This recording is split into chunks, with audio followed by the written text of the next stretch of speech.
महावीरेन्द्र वरदारागिण्यम्बा स्वरूपिणी मणिपूराब्ज निलया वदनत्रय संयुता वज्राधिकारितो वेदानामरिगादिप्रेतदित्तायागिण्यम्बा स्वरूपिणी स्वाहा स्वधावधर्मेधा श्रुतिस्मृतिरनुत्तमा पुण्यकीर्तिः पुण्यलभ्या पुण्यश्रवणकीर्तना पुलोमजाच्युता बन्धमोचने बन्धुरानका विमर्शरूपिणी विद्या वियदान जगत्प्रसूः सर्वव्याधिप्रशमनी सर्वमृत्युनिवारिणी अग्निमण्डलपूजिता कलात्मिका कलानाथा काव्यालापविनोदिनी शक्तिश्चेतनारूपा जलशक्तिर्जलात्मिका प्रियात्मक्षा पशुलोकभयङ्करी अमृतादि महाशक्ति संवृताढाकिनीश्वरी अनाहताब्ज निलया श्यामा भावनरत्नाभिक्षोभिरी सूक्ष्मरूपिणी वज्रेणस्तिर्पष्टिर्पतिर्धृतिः शान्तिशूलाढ्यायुध सम्पन्ना वीरवर्णादिगर्भिणा वेदोनिष्ठामधुप्रेता मन्दिन्यादिसमन्विता तद्यन्नासक्तहृदया काकिनी रूपधारिणी मूलाधाराम्बुजारूढा पञ्चवक्त्रास्थितसंस्थिता अङ्कुशादिप्रहरणा वरधादिनिषेविता मुद्गोदरा सप्तचित्ता साकिन्यम्बा स्वरूपिणी आज्ञाचक्राब्ज निलया शुक्लवर्णा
Thank you.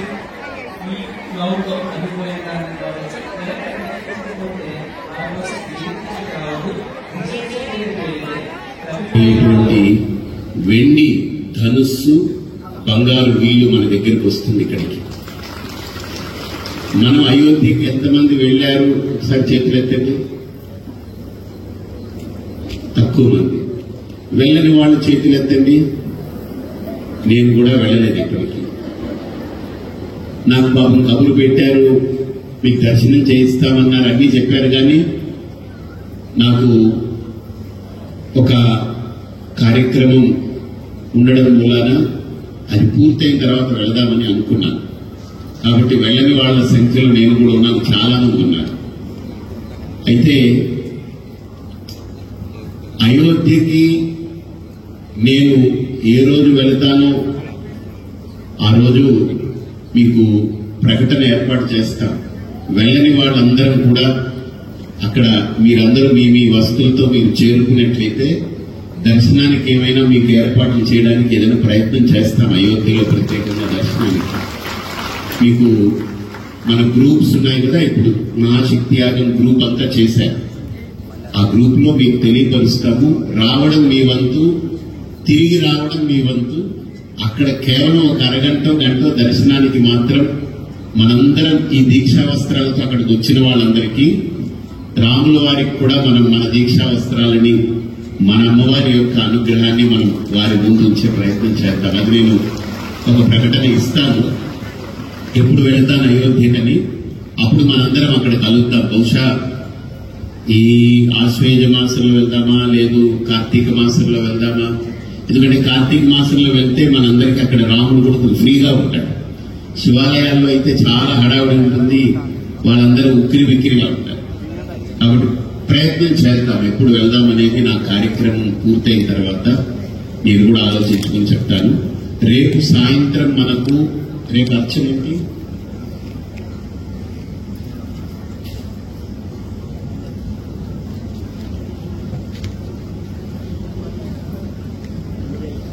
రేపు అలంకరణ.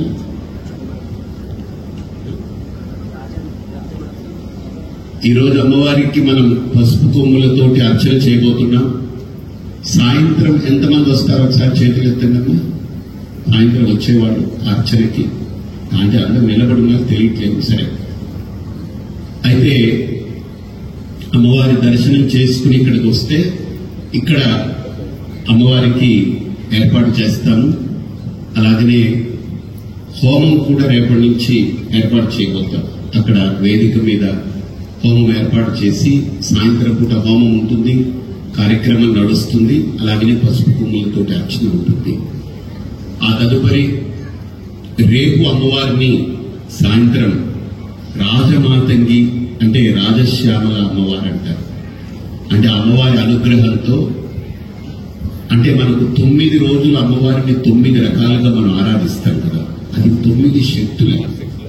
ఆ 9 శక్తులు అమ్మవారిదని కాదు, అది ఆరాధించడం వల్ల ఆ 9 శక్తులు మన ఇంట్లో ఉండే స్త్రీమూర్తికి లభిస్తే ఆవిడ ఒక అమ్మవారి లాగా ఇంటినంతా కాపాడుకోగలదని ఈ నవరాత్రి దీక్ష మనకు చెప్పారు.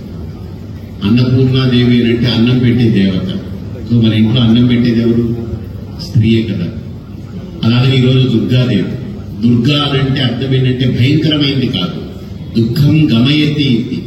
ఇంట్లో ఎవరికి కష్టం వచ్చినా నేనున్నానని నిలబడి ఆ కష్టాన్ని తొలగించడానికి బాధ్యత తీసుకునేటువంటి శక్తివంతురాలన్నమాట దుర్గా అంటే. అలాగనే మహాశక్తి యాగంలో ఊహకందనటువంటి ఒక భక్తి, ఊహకందనటువంటి భక్తుల యొక్క భావము, ఇవి ఎవరి యొక్క ఆలోచన పరిధిని దాటిపోతుంది, ప్రతి ఒక్కరి ఆలోచన పరిధిని. కాబట్టి దానికి తగ్గట్టుగా ఇక్కడ ఏర్పాట్లు కూడా శ్రీపీఠంలో విస్తృతంగా ఏర్పాటు చేస్తున్నాము. మీరందరూ చూస్తున్నారు, కార్యకర్తల ఆహర్నిశలు ఇక్కడ పూర్తి స్థాయిలో అన్ని రకాలుగా శ్రమ కోర్చి అన్ని రకాల కార్యక్రమాలు నిర్వహిస్తూ ఇక్కడ అత్యంత ప్రతిష్టాత్మకంగా నిర్వహిస్తున్నారు. అందులో 2వ రోజు మహాశక్తి యాగం ఒక అద్భుతమైనటువంటి 100 కోట్ల కుంకుమార్చన కార్యక్రమం నిర్వహించారు.